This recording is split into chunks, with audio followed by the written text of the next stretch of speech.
Dios les bendiga. Otro anuncio que se nos olvida es que por las tardes, después de la cena, que siempre intentamos cenar juntos, ¿verdad? Eso es parte de lo que estamos tratando de hacer, de las costumbres que tenemos. Pero bueno, obviamente, pues hoy por la situación, pues no se pudo. Eh, Estamos practicando esas herramientas que hemos ido aprendiendo, las estamos aplicando leyendo y usando, ahora mismo estamos usando Hechos capítulo 2. Hechos capítulo 2. Hoy mismo lo que estoy pensando hacer es que a la hora que normalmente nos toca, que es como a las 3 de la tarde, pues yo tiro una llamada y el que quiera unirse a hacer la dinámica, pues se une. Estamos estudiando Hechos 2 a una profundidad, niveles submarínicos. Estamos ahí diving. Eso es lo que queremos. Queremos profundizar en la escritura. ¿Quiero decir algo? Sí.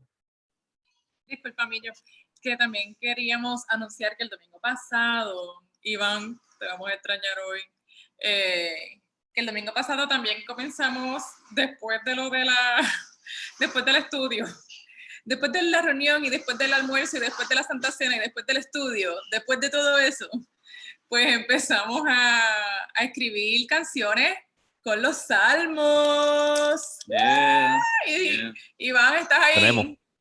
Iván, bueno, el Iván que toca guitarra, ¿dónde está? Se durmió. Sí, estoy aquí. Está ahí. Estoy escuchando.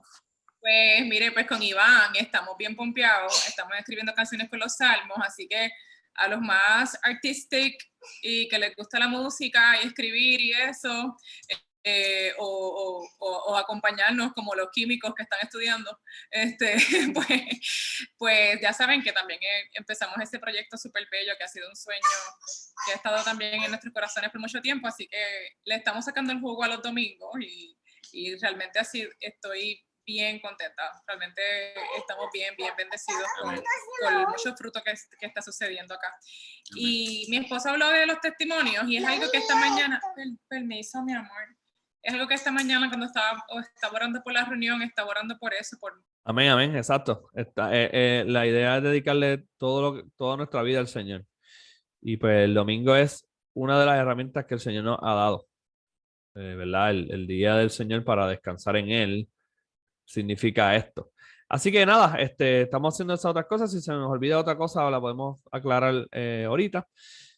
Lo que va de la mano con lo que estamos haciendo ahora y vamos a hacer hoy es que estamos discutiendo diferentes herramientas. Ahora, les tengo una confesión. Yo tengo una situación, que es que estoy compartiendo la herramienta, pero a la misma vez les estoy compartiendo un tema, ¿verdad que sí? Estamos hablando del pacto. Así que tengo dos temas realmente a la vez. Pero gracias al Señor, ¿verdad? Dios me permitió aprender a dar clases y nos enseñaron de hacer las cosas transversalmente, donde tú puedes matar dos pájaros de un tiro. Así que eso es lo que vamos a estar haciendo. Vamos a matar dos pájaros de un tiro. Vamos a estar hablando de otra herramienta. ¿Okay? Otra herramienta, pero seguimos hablando del pacto. Pues porque estamos hablando del pacto, pero les voy a mencionar otra herramienta que ustedes van a tener a la mano. Probablemente ustedes ya la usan inconscientemente, pero aún así siempre es bueno aclararlo también para los hermanos que tal vez nunca lo han escuchado o simplemente pues podamos abundar más porque para eso es que hacemos esto, ¿verdad? Para preguntar y para cuestionar y todo eso. Ok. Tengo un último anuncio antes de empezar. Un anuncio sorpresa. Hoy es el 31 de octubre. Y en general, la iglesia protestante conmemora la reforma protestante. ¿Por qué nosotros no, por lo menos yo, no voy a dedicarme a eso hoy? A pesar de que yo soy maestro de historia y me encanta la historia. Es sencillo. Porque en vez de nosotros hablar de la reforma, nosotros vamos a reformar. Vamos a hacer la reforma, no vamos a hablar de la reforma. Y parte de la reforma tiene que ver con que tengamos los instrumentos claves para leer las escrituras. Porque de nada vale que a mí me digan, sí, solo escritura, pero yo no sé leer la escritura.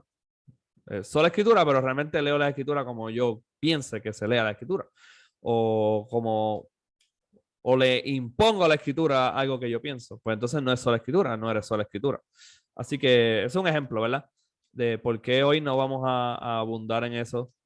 Si quieren saber algo de eso, yo escribí un artículo hace un año y pico, una reflexión sobre este tema que nosotros estuvimos tratando hace unos años juntos, Samu, Cristel, y varios otros hermanos.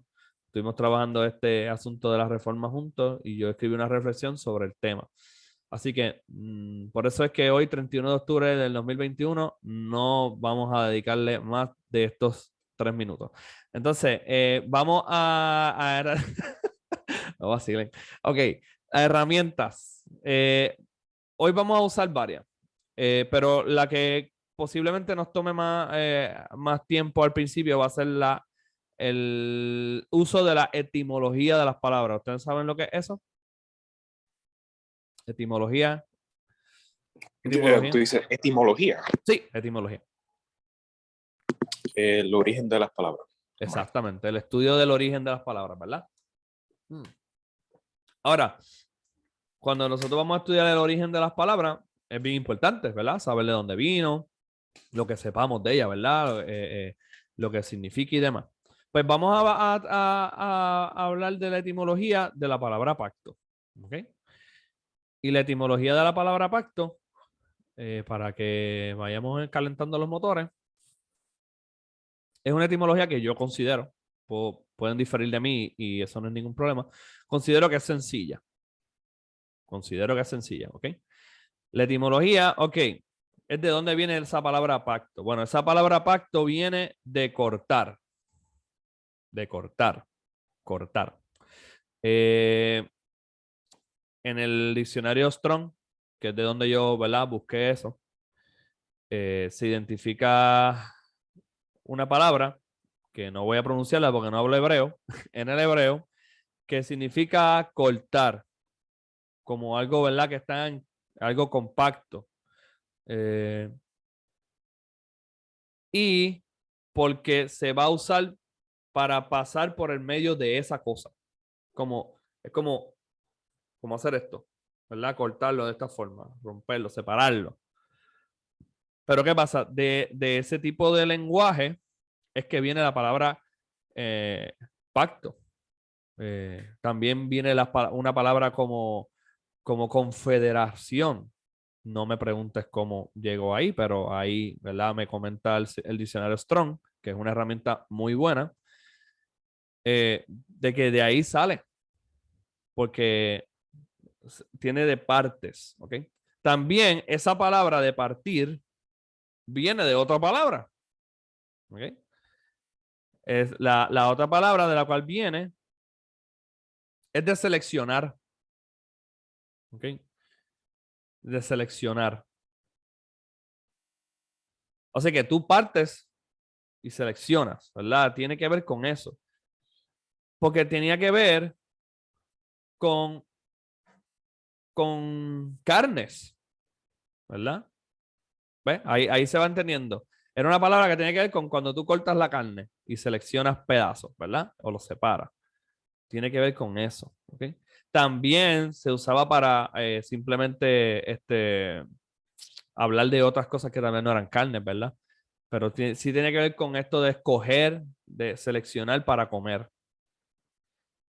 Entonces, no se queda ahí porque hay expertos, por lo que estuve leyendo, que dicen que lo más probable es que esa palabra, que es bara, y la otra era berit, vienen realmente del acadio, o realmente la puedes hacer un tracking, puedes seguirla hasta el acadio, el idioma acadio. Y en el idioma acadio hay una palabra que se parece mucho, que es viritú, y realmente significa atar y significa grillete o cadenas o encadenar, unir, enlazar. ¿Ok? Ese es el concepto en acadio. Así que de ahí es de esas 3 palabras que les acabo de discutir bien brevemente, es de donde viene la palabra pacto en hebreo, probablemente en el acadio. Entonces, hasta ahí, ¿qué notaron? Si es que quieren alguien comentar algo. ¿Qué notaron de eso que les acabo de dar ahí?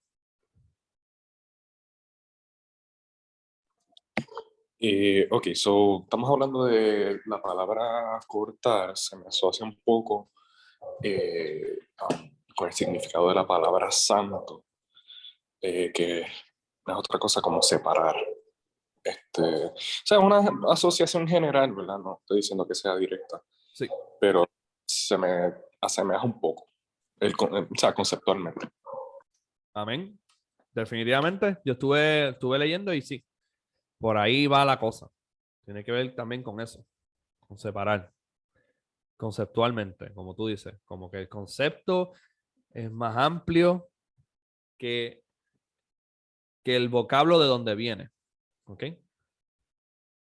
La palabra escrita, qué sé yo, por ejemplo, berit, pues significa cortar, pero cuando la aplicamos al lenguaje, cuando estamos usándola, cuando hablamos, por ejemplo, cuando yo digo corte de pastelillo, ¿verdad?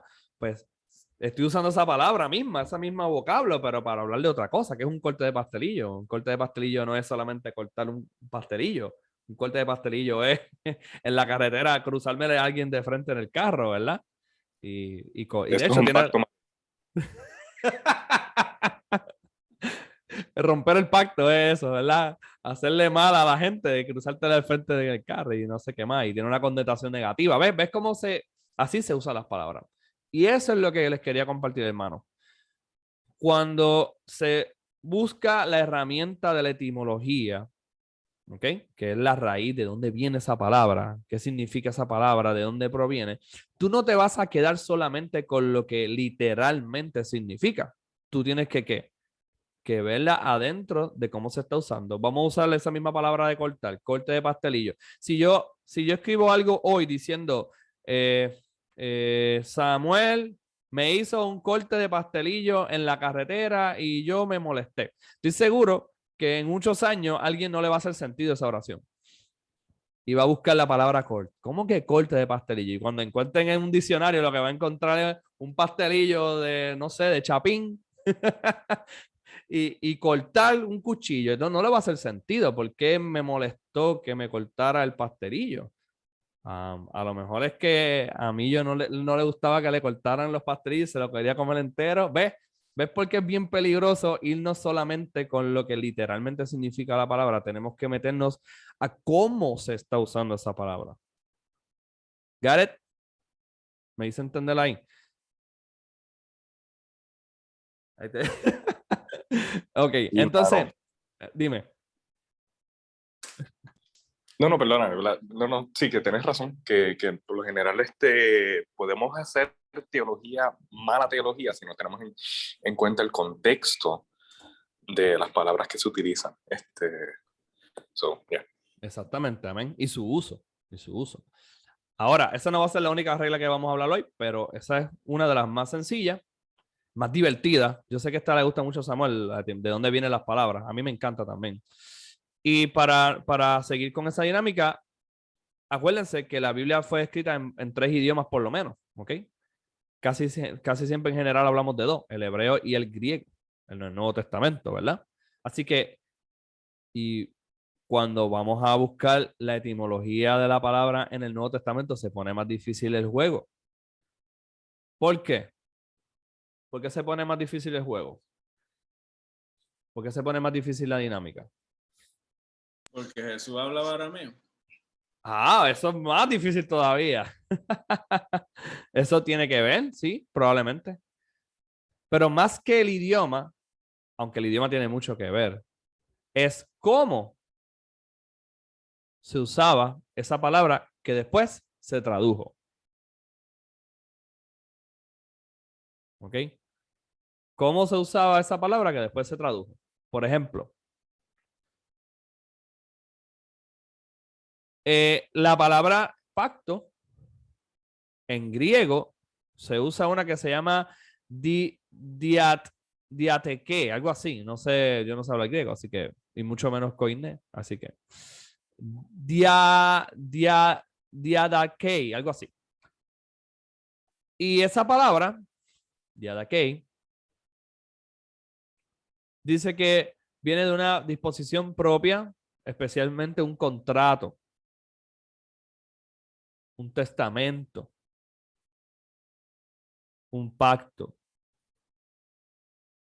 Entonces, en el caso del griego, esa misma palabra de diadekei o diadakei, ahí no sé cómo se dice, se usa para testamento.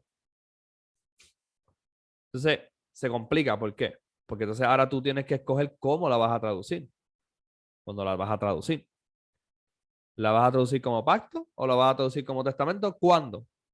Pues tú tienes que entrar, como dijo ahorita Iván, tienes que entrarte a cómo están hablando, al contexto, ¿verdad?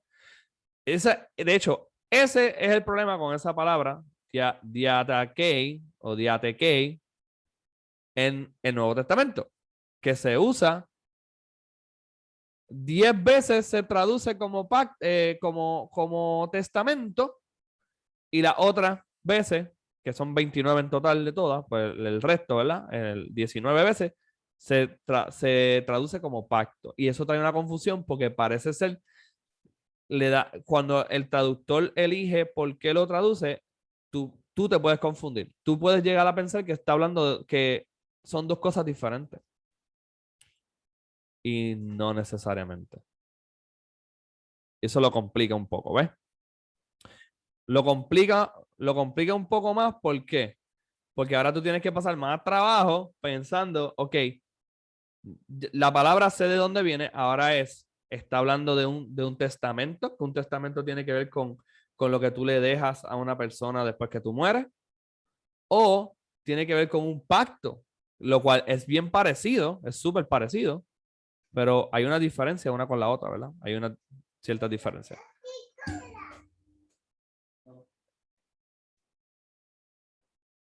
Allá, mi amor. Así que eso lo está complicando un poco más, ¿ok? La palabra pacto, vamos a empezar, ¿verdad? Con esto. La palabra pacto en hebreo proviene de cortar, que viene de seleccionar y de alimentar. La idea es de una ofrenda seleccionada para ser partida, un animal partido cuya sangre es derramada. Entre esas dos partes del animal que se parte, literalmente se parte, se encuentran las dos partes que están entrando en un acuerdo. Esto es ya, ¿verdad? Buscando cómo funcionaba este ejercicio de partir el animal. Dos personas, dos partes, parten un mismo animal. Lo parten, lo separan. Y esas dos partes están tratando de llegar a un acuerdo. Ese acuerdo se hace una pequeña ceremonia, por decirlo así, en donde las dos personas, las dos partes, no tienen que ser personas, pueden ser más, pasan por entre medio de ese animal que está picado, partido. ¿Qué está entre medio de un animal partido? Tú lo partes y ¿qué pasa con Las entrañas. la sangre? ¿Verdad? Pues, Santiago dice sangre, pero bendito estaba en mute. muy bien, gracias Santiago. La sangre, muy bien. Mucho mejor, Génesis 15, 16, ¿cuándo es que Abraham hace el pacto, que Dios hace el pacto con Abraham y Abraham pica Génesis 15. Génesis 15. Génesis 15, exactamente. Animal se parte, las dos partes pasan sobre la sangre. Literalmente. ¿Verdad? Si te pones a pensar gráficamente. Porque eso es lo bueno de la etimología, te ayuda a imaginarlo más concreto. Dos partes, pues ¿dónde está la sangre? Por el medio, por donde tienen que pasar las dos partes. ¿Ves? En el caso de que eso lo vamos a hablar ahorita, Génesis 15. Entonces, a mí me encantó pensar en esto porque si un acuerdo es sobre la sangre, o ¿verdad? O en base a la sangre. Eso ya no les está diciendo algo, ¿verdad? A los que ya conocemos al Señor. Entonces, eso es un símbolo de las consecuencias de quien rompe ese acuerdo. Es un símbolo de que si tú no cumples con tu parte, a ti te va a pasar lo mismo que a ese animal. ¿Verdad? O sea que es cuando un pacto es cuando había algo serio de vida o muerte. Un pacto es literalmente algo que no caduca, no. Por eso es que es hasta la muerte. Por eso es que me pase a mí lo que le pase a este animal si yo rompo mi parte. ¿Ok? Hasta ahí. Dudas y preguntas.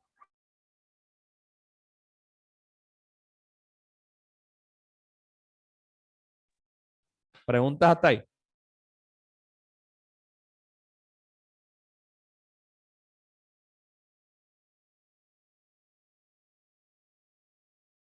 Ahí Iván dice que la sangre es símbolo de la gravedad del trato. Sí. ¿Verdad? De ese acuerdo. Sí. Sí. Definitivamente. Eso es lo que quiere enseñar ese ritual. Ese ritual se usaba en la antigüedad en todo, en partes de Europa y en partes de Asia.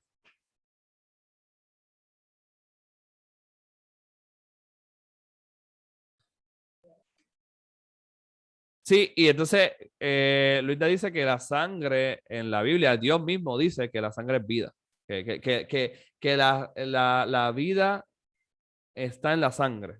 Y eso es bien importante también, pero eso lo abundaremos en un futuro. Por eso es tan importante. Okay. El derramamiento de sangre es para demostrar lo serio que es ¿verdad? Ese acuerdo. Ok. Hasta ahí.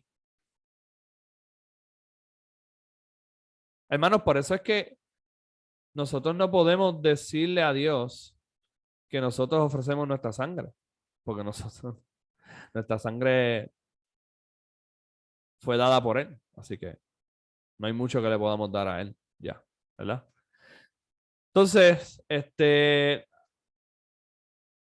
hay otros pactos, como por ejemplo el matrimonial, por ejemplo, en el cual en muchas culturas se ha usado el símbolo de la sangre o sustitutos del símbolo de la sangre, como el vino, para representar ese pacto. ¿Okay?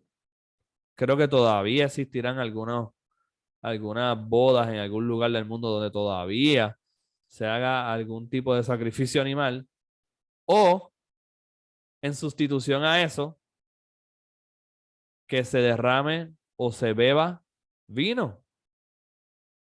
Porque el vino se empieza a usar, en la Biblia lo vas a ver claramente, como símbolo de sangre.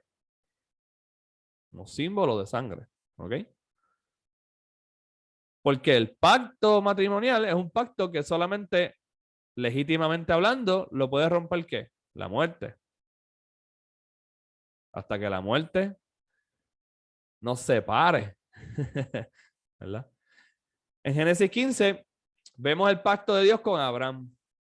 Eso lo vamos a ver en el verso 9 del capítulo 15. Vemos a los animales que en el verso 10 son partidos.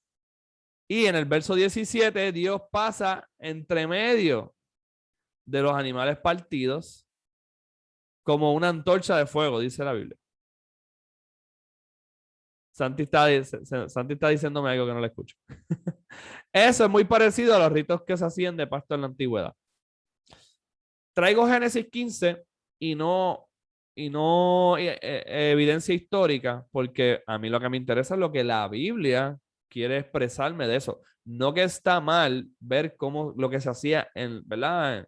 En general en el mundo en aquel tiempo. Parece ser que esto era un lenguaje general, ¿ok?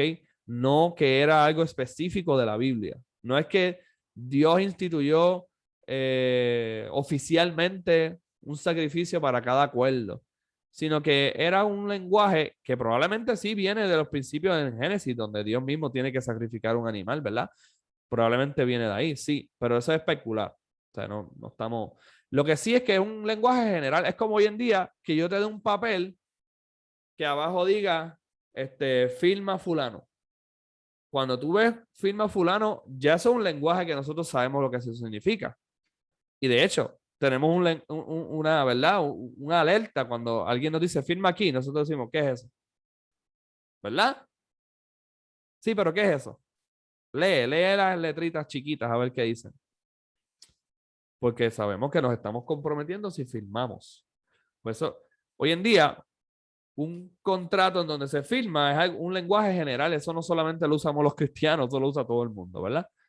Pues el ritual de partir un animal como un símbolo de un trato fuerte, ¿verdad? Un contrato que solamente la muerte lo puede determinar, era algo general. Hasta Dios mismo lo usó en Génesis 15, ¿verdad? Pero en el caso de Dios, ¿qué hizo Dios en Génesis 15? No solamente partió un animal, partió varios animales. También dice la Biblia que Abraham se durmió o cayó bien dormido. También hay otra versión que dice porque dice algo de dormido y algo de que cayó un terror grande sobre él. Parece ser que ya era bien tarde, bien tarde, bien tarde, y entre, ¿verdad? El Señor hablándote y dándote una promesa bien espectacular, pues sucede todo esto. Y Dios pasa por entre medio de los animales, pero en ningún momento dice que Abraham pasó por entre medio de los animales. Por eso es que se asume que estaba dormido, ¿verdad? Así que en ese caso vemos que hay un pacto, pero ese pacto era de una sola parte. Porque una sola parte pasó por entre medio de las víctimas. ¿Ves? También vamos a ver en Jeremías 38, ese que yo quisiera leer porque el otro ya todo el mundo lo conoce, pero Jeremías 34, versos 18 al 20, dice algo que les confieso, yo no me recordaba de este pasaje. Se los voy a leer.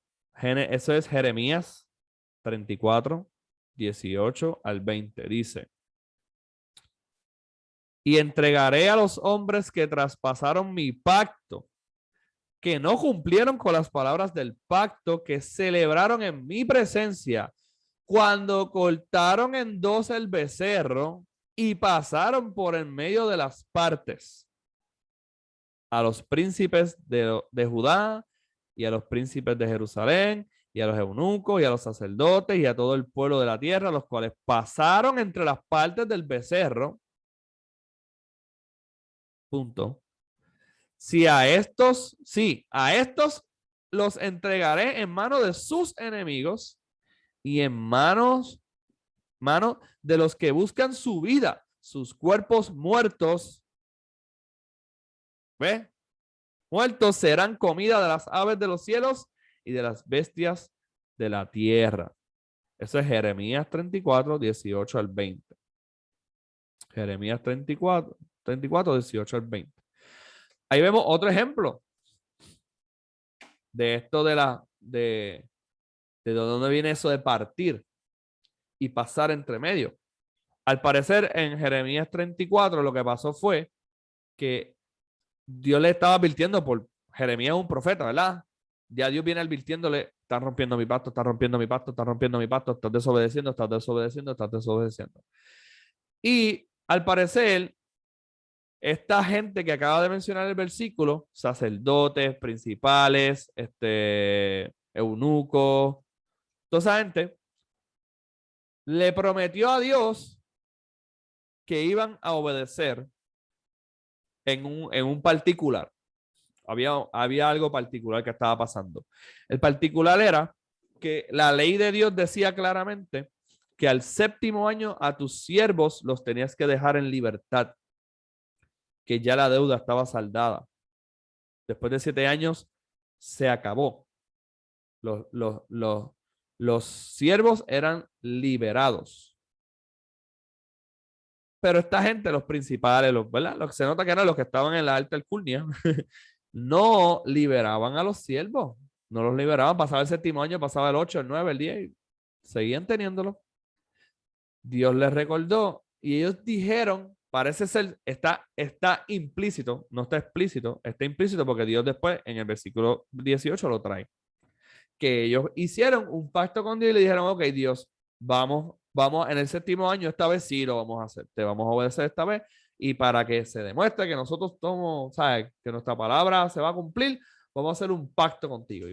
Y parece ser que está implícito que eso fue lo que pasó, que ellos entonces rompieron un animal, ¿verdad? Partieron el animal y pasaron entre medio de él, prometiéndole a Dios que el séptimo año, ¿qué iban a hacer? Cumplir la ley, ¿verdad? El pacto de Dios. ¿Qué pasó? Pues no cumplieron. Pasó el séptimo año y no cumplieron. No liberaron ¿verdad? A los cautivados, a los que estaban, perdón, los siervos. Entonces, Dios le dice, pues, ahora los cuerpos de ustedes van a ser comida para los animales. ¿Ves? Pena de muerte, porque el pacto, si se rompe, solamente la muerte. La muerte es lo único que rompe el pacto. ¿Ok? Hasta ahí. ¿Qué texto tan importante porque hay tantas personas y hasta cristianos que creen que la Biblia como que no dice nada en contra de la esclavitud, y esa es tan claro, ¿verdad? Y la misma ley habla de eso, de liberar a los esclavos a los 7 años. Sí. Wow. Es contundente. Se paga con sangre el no cumplir, ¿verdad? Con ese pacto.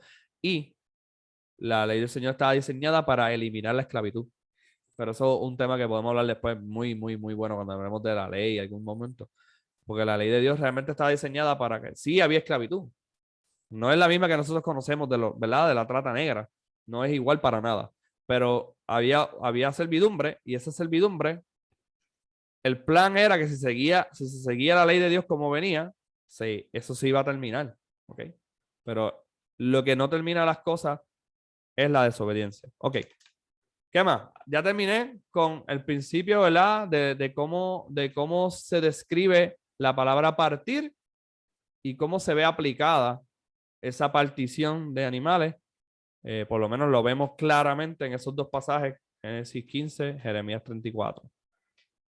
Así que ya terminé con eso. No sé si alguien tenga alguna otra duda.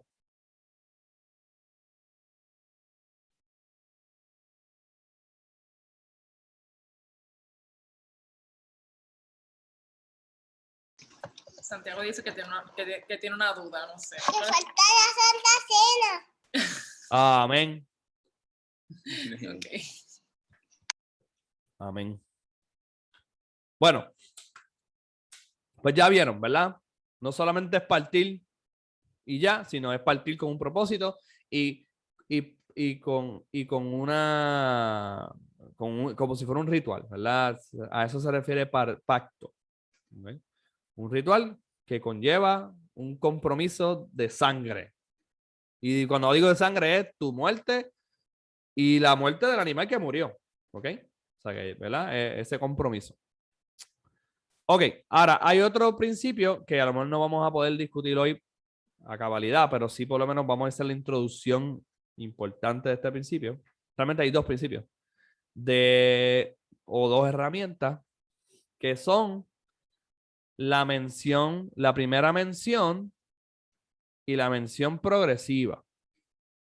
La primera mención y la mención progresiva. Estamos hablando del pacto, ¿verdad? Ya hablamos de su etimología. Perdón. Ya hablamos de dónde viene. La raíz, del lenguaje, ¿verdad? De las letritas unidas que forman la palabra. Ahora, ¿cómo se usa, además de lo partido que ya vimos, cómo se usa la palabra pacto en la Biblia? ¿Y qué realmente quiere decirnos la Biblia con pacto? No solamente vamos a usar la etimología, sino que vamos a adentrarnos al contexto de la Biblia. ¿Okay? De hecho, hay otro principio que no vamos a tocar hoy, pero es el principio de que la Biblia interpreta la Biblia. ¿Okay? Nosotros nos quedamos dentro de la Biblia para interpretar la Biblia. No vamos desde afuera a interpretarla. Las herramientas que vienen de afuera son para que nos ayuden a ubicarnos en alguna cosa, pero realmente nos quedamos a que la misma Biblia interpreta la Biblia. Ok. Pues hay un principio que se llama el principio de primera mención. ¿Ok? Y eso es bien importante cuando nosotros vamos a hablar de alguna palabra importante de la Biblia. Cuando hay una palabra que es súper importante en la Biblia, tenemos que ir a cuál fue la primera vez que se mencionó, la primera mención. ¿Ok? ¿Cuándo fue la primera vez que se mencionó la palabra cualquiera? ¿Verdad? Eso es bien importante. Sumamente importante. Ahora, no nos quedamos en esa, sino que vamos a observar cómo se sigue mencionando progresivamente. O cómo se sigue usando esa misma palabra muchas veces después en la Biblia, más adelante. ¿Ok?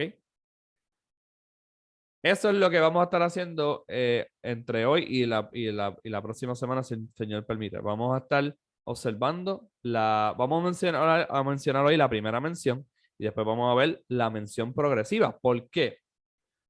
Porque si les voy a poner un ejemplo, hermano. La palabra levadura. La palabra levadura en la Biblia. ¿Qué significa? Bueno, hay un problema con esa palabra. Que es que no siempre tiene la misma aplicación. No siempre funciona para lo mismo. Hay veces que la palabra levadura en el Nuevo Testamento significa algo bueno, pero a veces significa algo malo. ¿Ok? Entonces tenemos que tener cuidado de no decir, la primera vez que se usa la palabra levadura es la que va a decirme lo que todas las veces demás significa la palabra levadura. No. No. Segundo, si es una palabra que se usa como levadura, por ejemplo, que la levadura, por ejemplo, es literalmente, ¿verdad? Es un hongo que se usa para inflar la masa del pan o lo que sea. Pues eso, la Biblia lo ha usado a veces como algo negativo. Como, mira, con un poquito de levadura, ya con eso, toda la masa, ¿verdad? Se ve impactada por esa levadura. Pero también el Señor lo usa de forma positiva cuando habla del reino.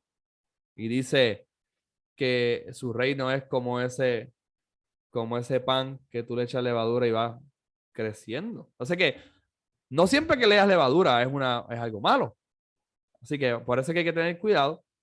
Ese concepto es un poquito más sencillo porque es más corto, ¿verdad? Solamente está usado más corto que el pacto. Pacto más complicado. Pacto, cuando ustedes buscan la palabra pacto en alguna herramienta que le diga, ¿verdad?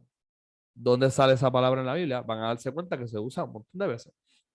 De hecho, estudiando, se menciona más de 200 veces en toda la Biblia, pacto.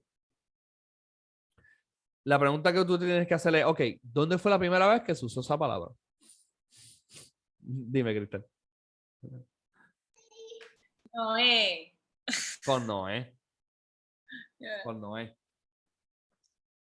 Entonces, cuando se usó con Noé,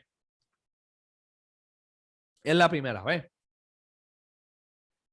La pregunta es, cuando se sigue usando después, ¿siguió significando lo mismo? ¿No? ¿Qué cosas aprendemos mientras se va usando la palabra? Y eso es lo que vamos a estar haciendo. Hoy solamente vamos a hablar de la primera vez. ¿Ok? Vamos a hablar de la primera vez. La primera vez que se presenta la palabra parte del Antiguo Testamento se encuentra en Génesis 6, 18. Dice, pero estableceré mi pacto contigo. Eso es diciéndole Dios a Noé. Y entrarás en el arca tú y quién más, tú y tus hijos, tu mujer y las mujeres de tus hijos contigo. Ese es el primer versículo de toda la Biblia donde aparece la palabra pacto. ¿Ok? Es la primera vez que se expresa explícitamente esa palabra. ¿Ok? Pacto. Si observan, no hay un uso literal ahí de cortar. ¿Se dieron cuenta? Ahí dice, estableceré mi corte contigo cuando entres en el arca. O sea, ¿qué va a cortar Noé cuando entra al arca? ¿O qué cortó Dios? No se usó así. ¿Vieron? Se usó el concepto que ya discutimos ahorita, que era un concepto que entonces ya era un parte del lenguaje. Pacto, compromiso. ¿Ok? De hecho, si se dieron cuenta, un compromiso de quién a quién. De Dios con el hombre. ¿Ok? De Dios con el ser humano, con Noé y su familia. Observen que no hay un uso literal del concepto cortar aquí en términos de cortar comida o un animal o algo por el estilo. Pero sí hubo una separación. Hubo muertos a consecuencia del diluvio, pero no víctimas cortadas, por lo menos, ¿verdad? En general. Aunque sí van a haber sacrificios siempre por ahí y eso, y para comer hay que cortar. Por esta razón es que entonces debemos comprender el uso del concepto pacto en el contexto en el que se usa, no por su referencia etimológica literal, aunque eso es bien importante. Si nosotros, por ejemplo, vemos el pasaje completo, vamos a ver que el pacto se trata sobre cómo Dios demanda obediencia a su creación. La promesa de bendiciones a la obediencia de dicho pacto y la muerte de quienes no estaban en ese pacto. ¿Por qué yo digo eso? Sencillo.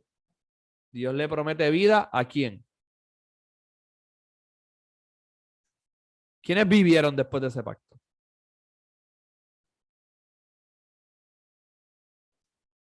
Más fácil. ¿Quiénes murieron después de ese pacto?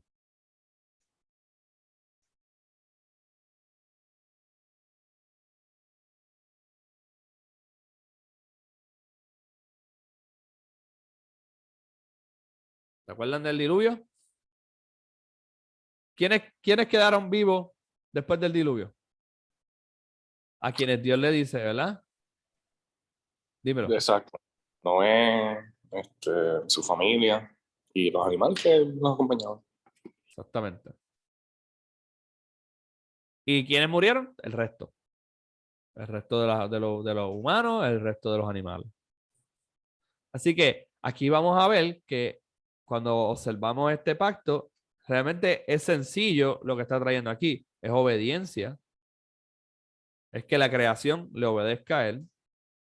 En algo tan simple como crea un arca y métete ahí y espera. ¿Verdad? Y vemos también de la otra parte que van a morir quienes entonces no estaban en ese pacto, quienes desobedecieron ese pacto, que fue el resto, que se ahogó, ¿verdad? Claro, ahí no termina ese pacto. Eso no es todo lo que se dice ahí, para que yo traje la primera vez que se menciona, pero cuando hablamos de ese pacto es todo lo que estaba pasando, toda esa dinámica de Dios con Noé. No solamente le dice eso, le dice un montón de otras cosas, pasan un montón de otras cosas, ¿verdad? Entre ellas murieron, ¿verdad? Murieron todas esas personas, murieron todos esos animales, se salvaron ellos. Pero después de esto, Dios, como parte de la promesa del pacto, Él promete, como parte de su pacto, no volver a hacer, a matar a todo, o sea, a hacer un cataclismo mundial,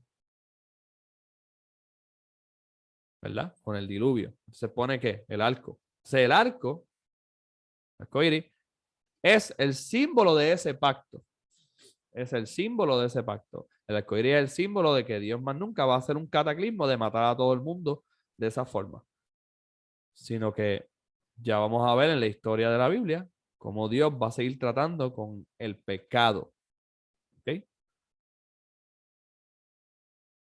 No sé si ya observaron elementos del evangelio en lo que hemos estado hablando. No sé si han logrado observar elementos del evangelio, ¿verdad? Sangre, muerte, pero también hay vida, ¿eh? Promesa, Dios actuando. Y no quiero irme muy específico porque después yo les voy a explicar cómo podemos ver la estructura del pacto y todo esto que vamos a tardarnos mucho a hablarlo, cómo lo puedes identificar literalmente en 2 minutos. Ahí, can. Pero necesitamos, ¿verdad? Sumergirnos en la escritura primero, porque de ahí es que viene el principio. No me lo voy a inventar para que ustedes se lo crean, sino que ustedes van a deducirlo de la misma escritura. ¿Ok? Así que, por lo menos la primera vez que se menciona pacto es ahí, la segunda vez también tiene que ver con algo bien parecido, porque es con Noé también. Y es en Génesis 9, si no me equivoco. Sí, Génesis 9:1. Ok. Y se los voy a leer y con eso termino. Okay. Hablamos de la primera mención y les voy a traer la segunda mención, ¿verdad? La segunda vez que se menciona, pero realmente es el mismo episodio, es la misma narrativa. Dice, la segunda mención de pacto es la ocasión donde el Señor promete no volver a destruir cataclísmicamente la vida del hombre y de los animales de forma completa, como en el diluvio. Y como señal de eso nos regala el arco iris. Esto lo hace usando a Noé y a su familia como representantes. Es otra cosa que estamos observando, que hay unos representantes humanos de ese pacto y recipientes de ese pacto. También es aquí donde repite las mismas palabras que le dijo a Adán en Génesis 1:28. Esto es lo más interesante para mí. Génesis 9:1 se repite la palabra pacto. La segunda vez que se usa. Génesis 9:1. Pero si ustedes observan bien, Génesis 9:1 está citando lo que Dios le dijo a Adán. Es un eco, como yo le llamo un eco. Dice, bendijo Dios a Noé y a sus hijos y les dijo, ¿qué les dijo? Fructificad y multiplicaos y llenad toda la tierra. Así que la segunda vez que se menciona la palabra pacto, está recordando algo que Dios le dijo a Adán y a Eva. Que fructificaran, que se multiplicaran y que llenaran toda la tierra. ¿Ok? Así que pueden ya ir comparando Génesis 6 y Génesis 8 en ese aspecto del pacto y van a ver que es el mismo pacto. Mismo pacto. El Génesis 6 y el Génesis 8 realmente es como decir, empezó hablando del pacto del 6 y todavía lo que está hablando básicamente está trayendo el pacto, ¿verdad? Es el mismo pacto, son las mismas personas. ¿Ok? Pero van a ver que el mismo pacto hace referencia a las primeras órdenes que Dios le da al ser humano en Génesis 1 y Génesis 2. ¿Ok? Ya con eso termino. Lo resumo. La primera vez que se menciona es el pacto de Dios con Noé. Y ese pacto con Noé tiene muchas cosas, como dijimos, ¿verdad? Vida, hay misericordia, hay pago de pecado con la muerte, ¿verdad? Montones de cosas que podemos observar.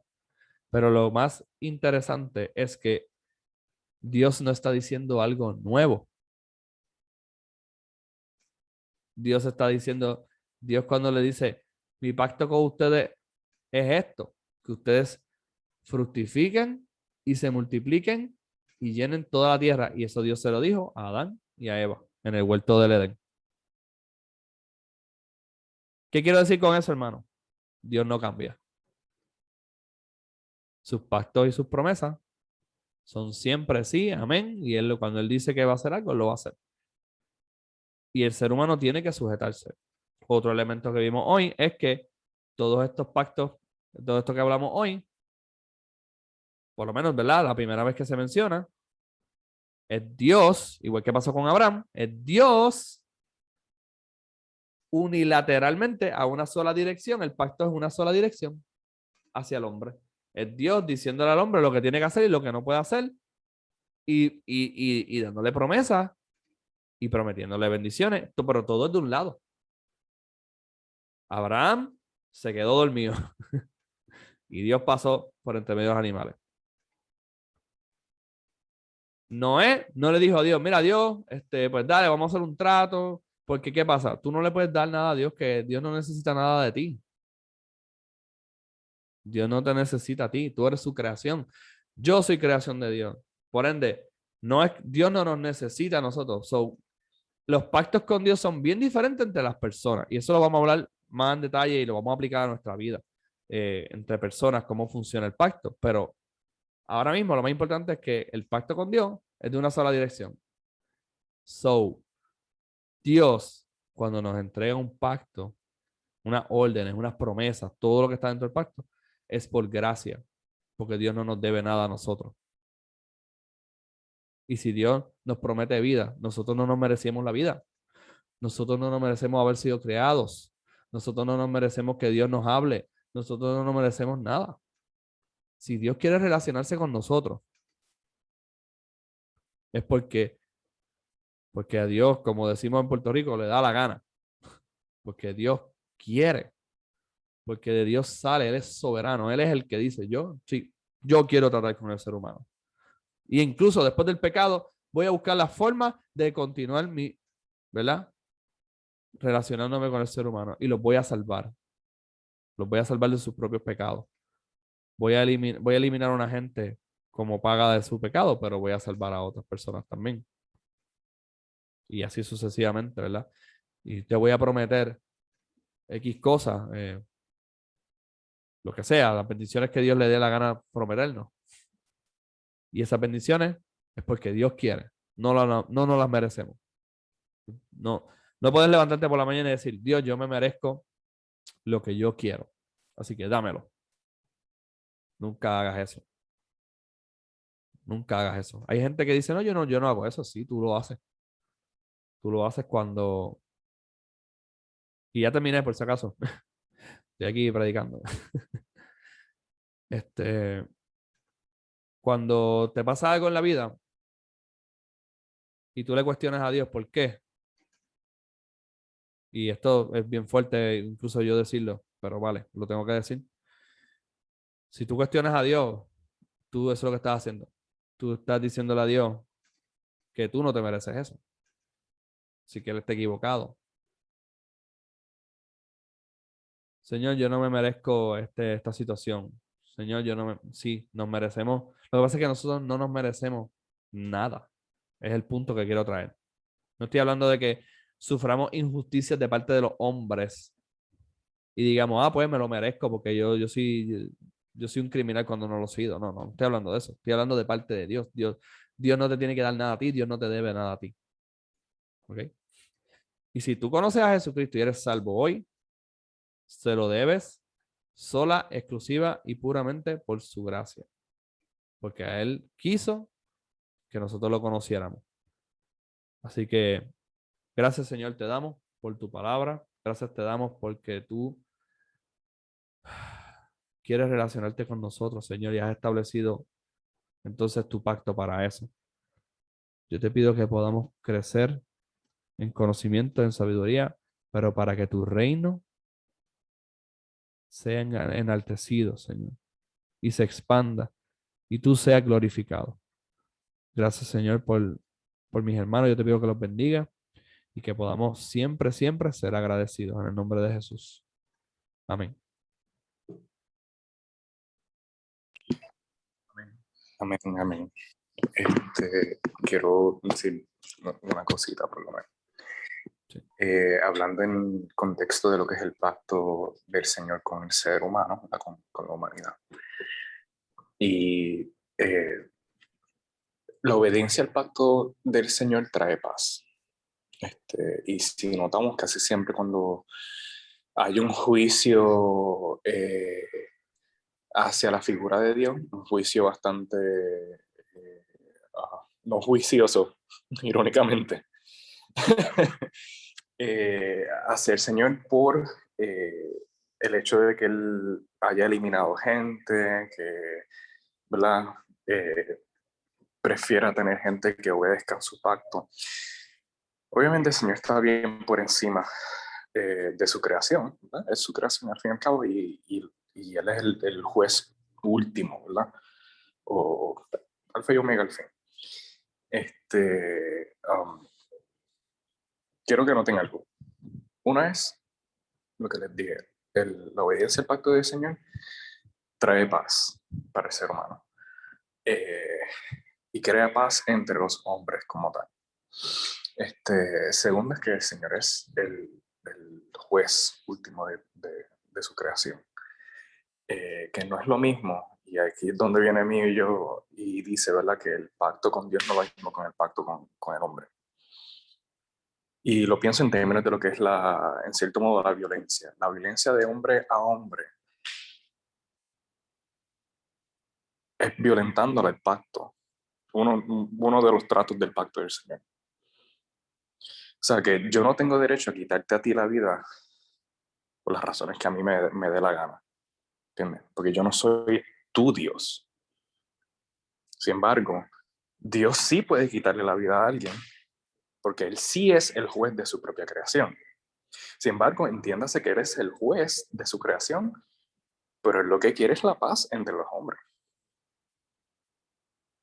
Y que su propio espíritu more entre los hombres. Ese es el puntito que quiero traer. Amén. Solamente Dios es Dios. Amén.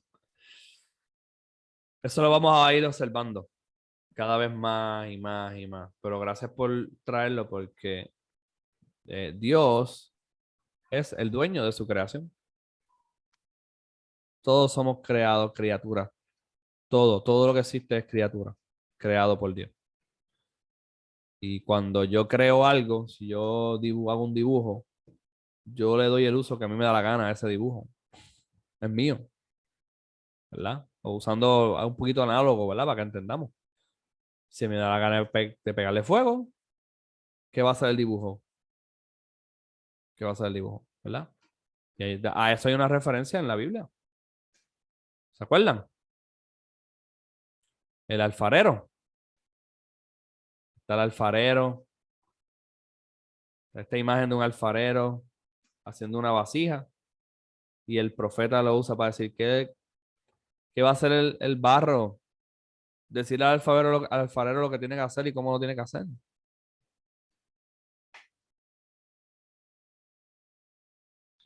Amén. Amén. Hermanos, vamos a tomar un tiempo para peticiones.